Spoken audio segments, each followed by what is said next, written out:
Il y a 30 ans, à quoi pensait-on quand on parlait de stress? Aux ulcères. Stress égale ulcère. Est resté une certitude jusqu'au début des années 80, jusqu'à ce que des chercheurs australiens établissent que la principale cause des ulcères était une bactérie. Le traitement ne passait donc plus par la gestion du stress, un simple comprimé suffisait. C'était une avancée décisive. Le stress n'était pas la cause des ulcères. Mais quelques années plus tard, les chercheurs ont fait une nouvelle découverte. Cette bactérie responsable des ulcères n'avait rien d'exceptionnel.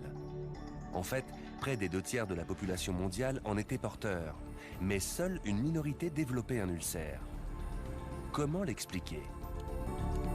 Les recherches montrent qu'en situation de stress, le corps désactive tous les systèmes non essentiels, y compris le système immunitaire. Et la mise en veille du système immunitaire permet aux bactéries présentes dans l'estomac de s'en donner à cœur joie. Si le stress affaiblit le système immunitaire, de quels autres ravages est-il capable? Les gens voient le stress comme quelque chose qui les empêche de dormir ou les fait crier sur leurs enfants. Mais si vous me demandez ce que c'est, je vous répondrai, cette grosse plaque sur cette artère, c'est ça le stress. Les hormones du stress peuvent déclencher une très forte réaction cardiovasculaire, emballement du cœur et augmentation de la tension. En examinant les artères d'un singe dominant avec peu d'antécédents de stress, Carol Shively a constaté qu'elles étaient saines. Mais les artères d'un singe subalterne présentaient un aspect beaucoup moins réjouissant. L'artère d'un subalterne est bien plus touchée par l'athérosclérose que l'artère d'un dominant. Le stress et la sécrétion d'hormones qui en résultent favorisent la formation de plaques. Ce n'est pas un concept abstrait, un problème qu'on peut remettre au lendemain. Il faut s'en soucier dès aujourd'hui, parce que ça nuit au fonctionnement de votre corps. Le stress que vous subissez aujourd'hui a des conséquences sur votre santé dans les années à venir. Le stress social et psychologique, que ce soit chez l'homme, le babouin ou le macaque, peut boucher les artères, entraver la circulation du sang et mettre le cœur en danger. Et les effets pervers ne s'arrêtent pas là. Les premières recherches de Robert Sapolsky ont montré que le stress exerce une influence encore plus inquiétante. Le stress et l'exposition chronique aux glucocorticoïdes pouvaient avoir un effet aussi bête et méchant que de tuer certains de vos neurones. Au début des années 80, alors qu'il est en doctorat à l'université Rockefeller, Sapolsky collabore avec son mentor, le professeur Bruce McEwen, pour suivre le stress à la trace dans le cerveau. Les deux hommes soumettent des rats à un stress chronique, puis examinent leurs neurones. Ils font alors une découverte stupéfiante.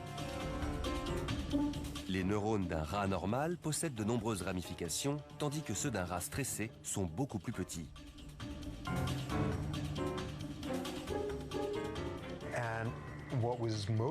Le plus intéressant, c'était la région du cerveau où ça se passait, l'hippocampe.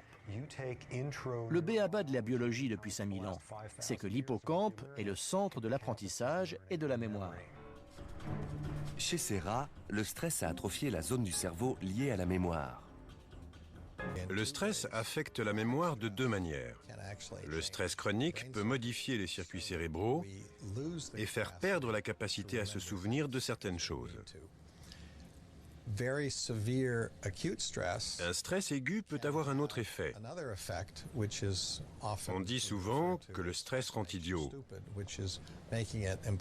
C'est-à-dire qu'il vous fait oublier pendant un court moment des choses que vous connaissez pourtant par cœur. Non content de nous miner la santé, le stress peut nous rendre tristes et malheureux. Carol Shively a entrepris de comprendre pourquoi. Elle a commencé non pas par la tristesse, mais par le plaisir. Pour elle, il devait exister un lien entre le stress, le plaisir et la position de chacun sur l'échelle sociale. Comme le stress, le plaisir est lié à la chimie du cerveau. Quand un neurotransmetteur appelé dopamine est libéré dans le cerveau, il se fixe à des récepteurs et produit une sensation de plaisir.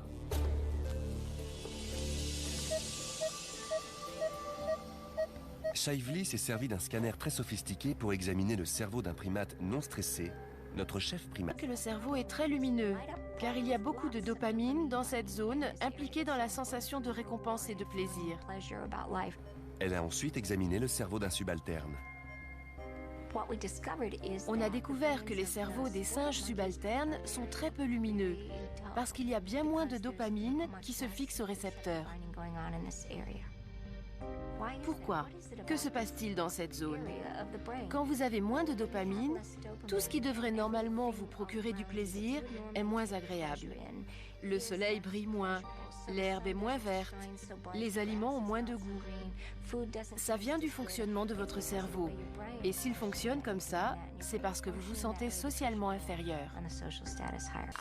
L'observation la plus étonnante que j'ai faite dans mon labo est que le stress peut effectivement changer la manière dont on grossit. Pour moi, c'était stupéfiant de voir qu'il pouvait modifier la distribution de la graisse. Robert Sapolsky, Carol Shively et d'autres chercheurs sont convaincus que le stress joue un rôle crucial dans la propagation exponentielle de l'obésité.